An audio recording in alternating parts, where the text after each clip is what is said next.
گزشتہ آیات میں اللہ تبارک و تعالیٰ نے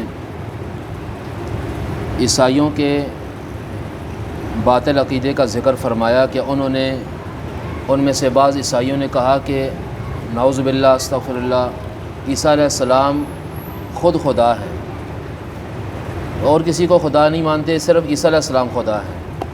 پھر ان میں سے اکثر کا عقیدہ یہ تھا کہ عیسیٰ علیہ السلام 3 خداؤں میں سے ایک ہے۔ نعوذ باللہ ثم نعوذ باللہ، اللہ تعالیٰ کے بارے میں فرمایا کہ یہ باپ ہیں، عیسیٰ علیہ السلام بیٹے ہیں، اور مریم علیہ السلام جو عیسیٰ علیہ السلام کی والدہ ہیں یہ اللہ کی بیوی ہیں، نعوذ باللہ۔ اللہ تعالیٰ نے فرمایا کہ جو بندہ محتاج ہو، کھانا کھانے والا محتاج ہی ہے، ظاہر ہے، جو بندہ بھوک سے بے حال ہو جائے اور عاجز ہو جائے، تھک جائے، پریشان ہو جائے، بیمار پڑ جائے، وہ الہ کیسے ہو سکتا ہے؟ جب کہ ان کے عیسائیوں کے اپنی انجیل مقدس کے نام سے جو انہوں نے آج کل جو شائع کی ہوئی ہے، اس میں ذکر ہے کہ عیسیٰ علیہ السلام کے بارے میں انہوں نے ذکر کیا کہ یہ بیٹا ہے۔ انجیل میں عیسیٰ علیہ السلام کی نسبت یہ کہتے ہیں یہ بیٹا جو عاجز ہے، سارا اختیار باپ کے پاس ہے، بیٹا عاجز ہے۔ تو اچھا، باپ کو بھی خدا کہہ دیا، بیٹے کو بھی خدا کہہ دیا، ماں کو بھی خدا کہہ دیا، لیکن اختیار کس کو دیا ہے؟ باپ کو۔ اللہ تعالیٰ فرماتے ہیں کہ بیٹا عاجز ہے، وہ خدا کیسے بن گیا؟ بیٹا کھاتا پیتا ہے، ماں کھاتی پیتی ہے، یہ دونوں کھاتے پیتے ہیں، اور فرمایا کہ یہ تو تھکتے بھی ہیں، یہ تو بیمار بھی ہوتے ہیں۔ جو تھک جائے، بیمار ہو جائے، جس کو بھوک لگے، وہ بھلا خدا کیسے ہو سکتا ہے؟ یہ یہودی اور عیسائی افراط اور تفرید کا شکار تھے۔ حد سے کسی چیز کو بڑھا دینا افراط کہلاتا ہے، اور گھٹا دینا یہ تفرید کہلاتا ہے۔ حد سے بہت زیادہ عیسائیوں نے عیسیٰ علیہ السلام کے مرتبے اور مقام کو اتنا بڑھایا کہ خدا تک پہنچا دیا، بلکہ کہا کہ عین خدا ہے، نعوذ باللہ۔ اور یہودیوں نے موسیٰ علیہ السلام کو ان کے مرتبے سے گھٹایا، حالانکہ موسیٰ علیہ السلام اللہ کے برگزیدہ پیغمبر تھے، رسول تھے، اور اللہ تبارک و تعالیٰ کے بڑے لاڈلے پیغمبر تھے۔ آپ نے دیکھا ہوگا، سنا ہوگا کہ موسیٰ علیہ السلام کا ذکر قرآن پاک میں سب سے زیادہ ہے، قصص میں، اور ان کی حالات زندگی پر، ان پر جو مشقتیں آئیں، اس کا ذکر، موسیٰ علیہ السلام کا ذکر جو ہے نا، ان کا قرآن پاک میں سب سے زیادہ ہے۔ ان پر مشقتیں بھی بہت زیادہ آئی ہیں، اور ان یہودیوں نے موسیٰ علیہ السلام کو بھی ستایا، اور بنی اسرائیل میں جتنے نبی آئے ان کو اتنا ستایا حتیٰ کہ بہت سارے لوگ ان کے قتل پہ تل آئے، اور بہت سارے لوگوں نے انبیاء کو، بنی اسرائیلیوں نے انبیاء کو قتل بھی کیا، تو مرتبے سے گرا دیا۔ رسول اللہ صلی اللہ علیہ وسلم نے فرمایا کہ میری امت میں بھی افراط تفریط ہے۔ یہاں پر بھی لوگوں نے نبی پاک صلی اللہ علیہ وسلم کی ذات عالی کو مرتبے میں بڑھا دیا، حتیٰ کہ خدا تک پہنچا دیا۔ اور یہاں پر بھی لوگ ہیں جو نبی پاک صلی اللہ علیہ وسلم کی نعوذ باللہ تنقیص کرتے ہیں، ختم نبوت کا انکار کرتے ہیں، یا جس طرح کہ یہ اہل تشیع لوگ ہیں، یہ نبی پاک صلی اللہ علیہ وسلم کے مرتبے کو کم کرتے ہیں، کہ حضرت علی المرتضیٰ رضی اللہ تعالیٰ عنہ کا مرتبہ اور مقام وہ کہتے ہیں کہ سارے انبیاء سے بڑھ کر ہے، سارے انبیاء سے بڑھ کر مرتبہ اور مقام حضرت علی رضی اللہ تعالیٰ کے۔ اور صرف حضرت علی رضی اللہ تعالیٰ کا نہیں، یہ جو انہوں نے 12 معصوم بنائے ہوئے ہیں جو اہل سنت کے مقتدا پیشوا رہنما تھے، ان کو اپنے طور پر معصوم کا درجہ دے کر، اور پھر ساری وہ صفات جو انبیاء کی تھی وہ ان معصوموں کو دے دی۔ معصوم تو نہیں ہے یہ، معصوم صرف انبیاء ہیں، تو انہوں نے ان کو معصوم کہا اور ساری صفات ان کو دے دی، بلکہ یہاں تک لکھ دیا کہ ان معصوموں کا مرتبہ اور مقام، ان اماموں کا مرتبہ اور مقام سارے نبیوں سے بڑھ کر ہے، تو انہوں نے تنقیص کر دی۔ تو آپ صلی اللہ علیہ وسلم نے فرمایا کہ تم لوگ پہلی قوموں کی طرح نہ ہونا کہ انہوں نے جنہوں نے جس طرح کہ عیسیٰ علیہ السلام کو خدا کا بیٹا کہہ دیا اور خدا کہہ دیا، تم میرے ساتھ ایسا نہ کرنا۔ آج بھی بہت سارے لوگ ہیں جو رسول اللہ صلی اللہ علیہ وسلم کی تعریف کرتے اتنا کر دیا کہ کہا کہ جتنا علم اللہ کا ہے اتنا رسول اللہ کو ہے۔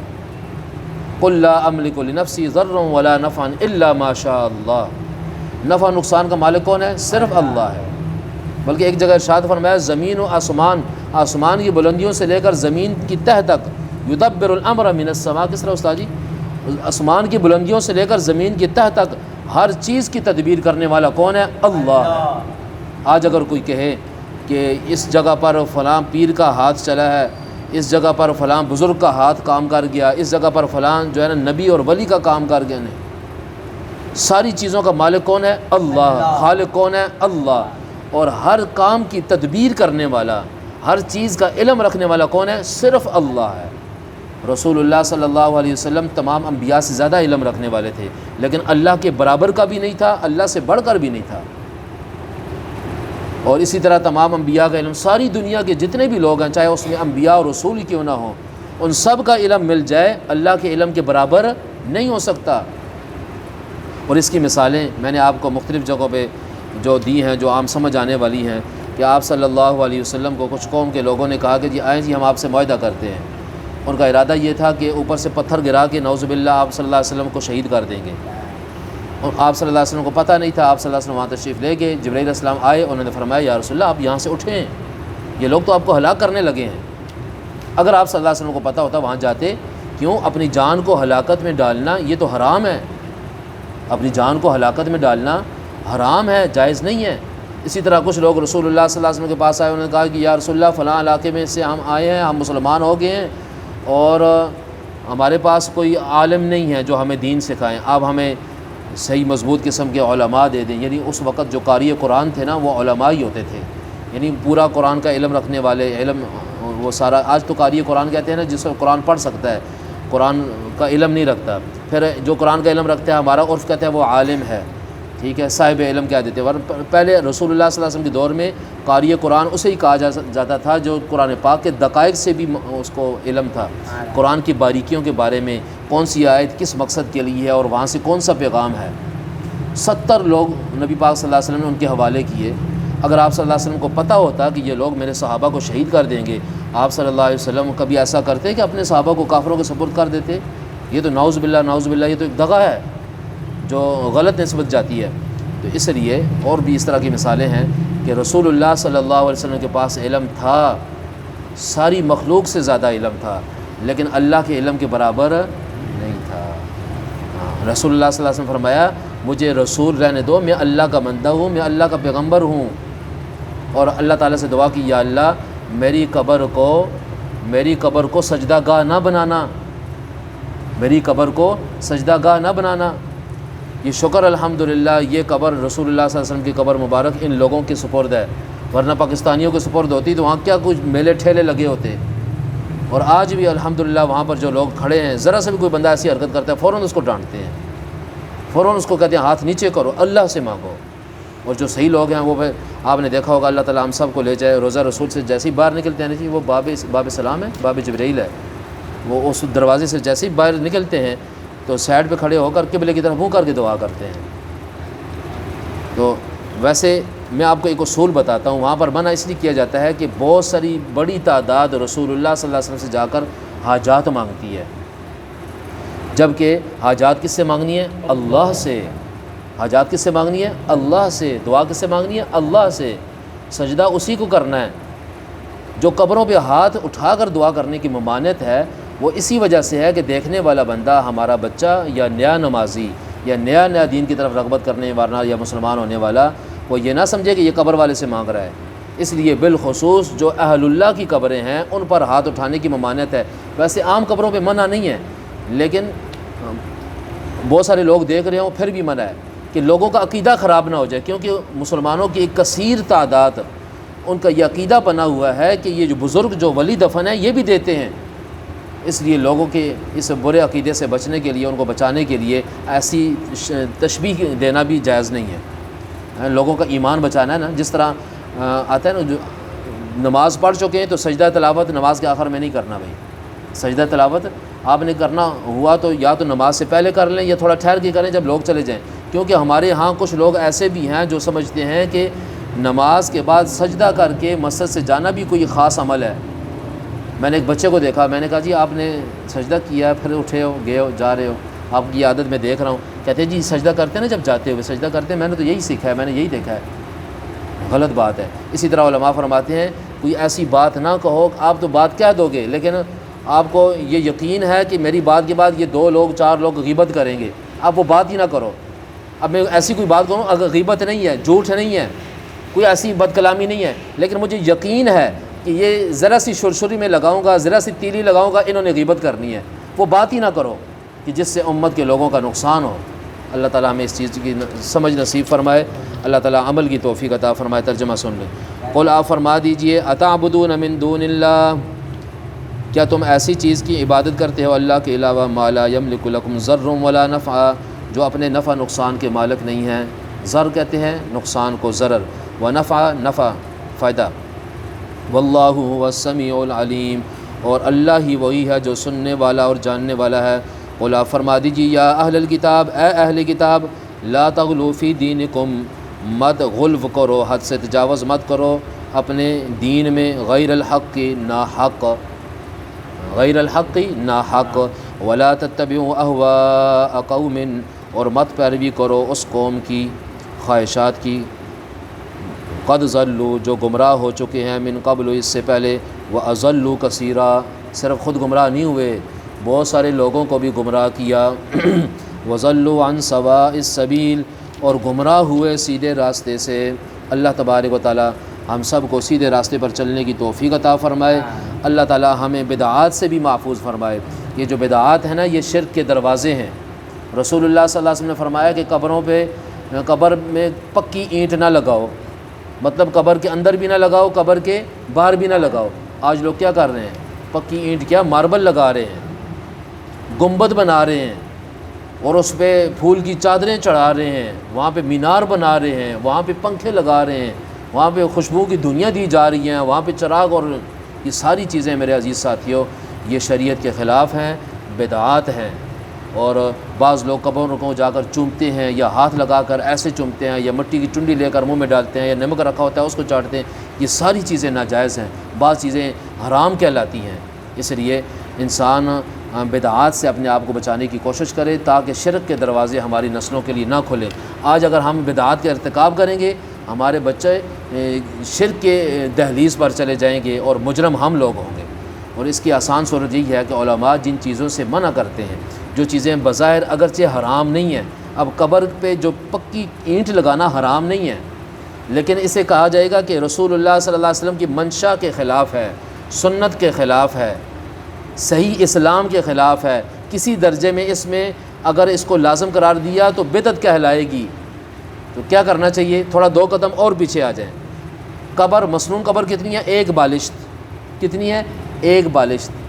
تو پھر لوگ کیا کرتے ہیں؟ زیادہ قبر بناتے، ٹھیک ہے بھائی پہلے دن آپ بنا لو بے شک، کیونکہ مٹی بیٹھتی ہے 2-3 دن میں وہ بیٹھ جاتی ہے، تو آپ اس کو جب وہ وقت گزر جائے نا، اس کو 1 بالشت کر دو بس۔ کتنی کرنی ہے؟ 1 بالشت۔ قبر میں پکی، ہمارے ہاں زرعی زمین ہے، چلو یہاں پر مسئلہ ہے تو ایسی اینٹیں مل جاتی ہیں جو کچی اینٹیں ہیں، وہ رکھ لو، باقی بندہ جو مرضی کر لے بھائی۔ ذرا سا جھٹکا آتا ہے، پکے مکان گر جاتے ہیں، کیا سمجھتے ہیں قبریں سلامت رہتی ہیں؟ قبریں سلامت رہتی ہیں؟ جو مسنون قبر ہے، آپ کو پتہ ہے کیسی قبر ہے؟ ایسے نیچے کھودتے ہیں، پھر قبلے کی طرف اس کو کھودتے ہیں، بغلی قبر اس کو کہتے ہیں، بغلی قبر۔ یہ شق ہے، یہ سیدھی ہے، لحد، ہاں لحد، بغلی قبر۔ ہمارے علاقے کے شاید لوگ یا کچھ علاقوں میں نے دیکھا، اس کو کہتے ہیں بغلی قبر۔ اس طرح قبر کھود کے نا قبلے کی طرف سوراخ کرتے ہیں، اور وہ جو سوراخ ہوتا ہے نا، کیوں جی وہ سوراخ اوپر سیمٹ ہوتا ہے؟ نہیں۔ نیچے سیمٹ ہوتا ہے؟ نہیں۔ آگے پیچھے سیمٹ، ادھر ادھر سیمٹ ہوتا ہے، آگے بھی سیمٹ نہیں ہوتا۔ پیچھے کیا ہوتا ہے؟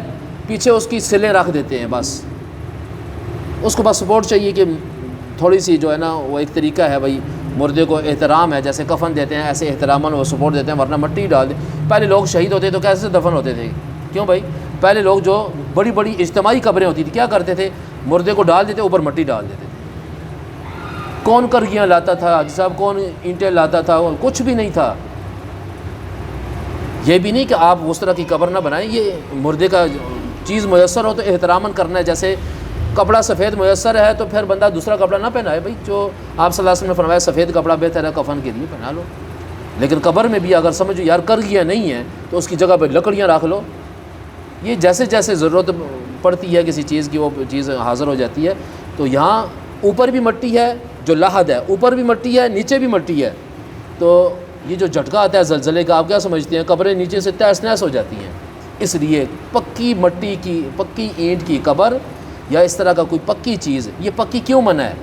ہر وہ چیز جو آگ نے جس کو چھوا ہوا ہے اس کو قبر کے نزدیک نہیں کرنا ہے، کیونکہ یہ اینٹ جو ہے نا یہ آگ سے پکتی ہے۔ یہ جو بلاک ہے نا، یہ سیمٹ تیار ہوتا ہے، سیمٹ بھی اس کو بھی آگ سے ہی وہ کیا جاتا ہے، تیار کیا جاتا ہے۔ اور ٹائل ہے، یہ بھی آگ میں تیار ہوتی ہے، ٹائل بھی پکی اینٹ کی، اس کی جو بیک سائڈ ہوتے ہیں نا پکی اینٹ کی باند ہوتی ہے، آگے جو لیکوڈ لگا کے اس کو بعد میں پکا کر دیتے ہیں، پکا ہو جاتا ہے خشک ہو کے، وہ لیکوڈ بھی کس پہ تیار ہوتا ہے؟ آگ پہ تیار ہوتا ہے۔ اور چراغاں کرتے ہیں لوگ قبر کے نزدیک، یہ بھی منع ہے، یہ بھی آگ میں سے ہے۔ موم بتی لگاتے ہیں، اس کا تعلق بھی آگ سے ہے۔ اور جہنم، یہ جو گرمی آتی ہے یہ جہنم سے آئی ہے، مطلب ہر وہ چیز جس کا تعلق آگ کے ساتھ ہے اس کو قبر کے نزدیک کرنے سے منع فرمایا ہے کہ مردے کو تکلیف نہ ہو۔ دیکھیں ہمارا بعض چیزیں اس میں سوچنے کی بھی اجازت نہیں ہے، جیسے رسول اللہ صلی اللہ علیہ وسلم نے فرمایا، ایک بندہ قبر پہ بیٹھا ہوا تھا، فرمایا مردے کو تکلیف نہ دو۔ ابھی مردہ کتنا نیچے ہے، ہم کیسے تکلیف دیں گے؟ بس ٹھیک ہے، آپ صلی اللہ علیہ وسلم نے فرمایا بھائی اس سے آگے ہم سوچیں گے نہیں۔ جو بندہ قبر پہ بیٹھا ہے، جو گویا انگاروں پہ بیٹھا ہوا ہے، قبر سے اوپر سے گزرنا منع ہے، بیٹھنا منع ہے، ٹیک لگانا منع ہے، جانور چرانا منع ہے۔ باقی اللہ تبارک و تعالیٰ بہتر جانے، یا رسول اللہ صلی اللہ علیہ وسلم کو جو بتا دیا۔ اس لیے بعض لوگ آج کل ایسا بھی کرتے ہیں کہ وہ قبروں کو بالکل قبر مانتے ہی نہیں ہیں، قبروں کو بالکل قبر مانتے نہیں، کہتے ہیں ہاں یہ قبر ہے، قبر تو آسمانوں پہ ہے، قبر کا ہی انکار کر دیا۔ مجھے ایک بندے نے کہا جی یہ قبر ہے، تو قبر دیکھو سارے لوگ جنتی تھوڑے ہی ہیں، اس میں جہنمی لوگ بھی ہیں، اور اس میں آگ ہے۔ رسول اللہ صلی اللہ علیہ وسلم نے فرمایا قبر میں آگ ہے، اگر آگ ہے تو قبرستان میں سب سے زیادہ سبزہ ہوتا ہے۔ یہ غلط بات ہے، ایسے نہیں کرنے چاہیے، یہ بات غلط ہے۔ آپ صلی اللہ علیہ وسلم 2 قبروں کے پاس سے گزرے، ان کو عذاب ہو رہا تھا۔ وہ کون سی قبروں کے پاس سے گزرے؟ آسمان والی یا زمین والی؟ زمین والی قبروں کے پاس سے گزرے نا۔ پوچھا، پتہ چلایا کہ بھئی کیا وجہ ہے ان کو عذاب کیوں ہو رہا ہے؟ پتہ چلا کہ ایک تو پیشاب کے قطروں سے نہیں بچتا تھا، اپنے کپڑوں کو نہیں بچاتا تھا، اور دوسرا چغل خور تھا۔ دوسرا کیا تھا؟ چغل خور تھا۔ 2 قبروں کے پاس سے گزرے، ان کو عذاب ہو رہا تھا۔ پھر حضرت عثمان غنی غالباً رضی اللہ تعالیٰ عنہ قبر پر جب حاضر ہوتے تو ان کی داڑھی آنسوں سے تر ہو جاتی۔ وہ کون سی قبر پہ کھڑے ہوتے تھے، آسمان والی یا زمین والی؟ وہ اسی قبر کا اشارہ کر کے انہوں نے فرمایا یہ میں اس لیے رو رہا ہوں، یہ آخرت کی منزلوں میں سے پہلی منزل ہے، پہلی سیڑھی ہے، جو بندہ یہاں سے کامیاب ہو گیا وہ ہمیشہ کے لیے کامیاب ہوگا۔ تو بعض لوگوں نے اس قبر کو سجدہ گاہ بنا لیا، بعض لوگوں نے اس قبر کا انکار ہی کر دیا۔ حدیث میں جو بات جہاں تک ثابت ہے بس اس کو، جو بات سمجھ آئے نہ آئے بس ماننا ہے بھائی۔ اور ہر چیز کی تحقیق کرنا بھی ضروری نہیں ہے، بعض دفعہ تحقیق کرنے سے انسان گمراہ ہو جاتا ہے۔ اللہ جل شانہ ہم سب کو راہ راست پر چلنے کی توفیق عطا فرمائے، شرک و بدعات سے، غلط رسومات سے اللہ تعالی ہماری اور ہماری نسلوں کی حفاظت فرمائے۔ سبحانک اللہم و بحمدک، نشہد ان لا الہ الا انت، نستغفرک و نتوب الیک۔ یا اللہ ہم سب کے گناہوں کو معاف فرما، حاضرین مجلس میں یا اللہ سب کی نیک و جائز حاجات اور دلی تمناؤں کو پورا فرما، ہر قسم کی ناگوار باتوں سے محفوظ فرما۔ یا اللہ رحمت کی بارش نازل فرما، یا اللہ رحمت کی بارش نازل فرما۔ اللہم اغثنا غیثا مغیثا مریعا نافعا غیر ضار عاجلا غیر آجل۔ اللہم انزل علینا من السماء ماء مبارکا، ربنا تقبل منا انک انت السمیع العلیم، وصلی اللہ تعالی علی خیر خلقہ محمد و آلہ و اصحابہ اجمعین، آمین۔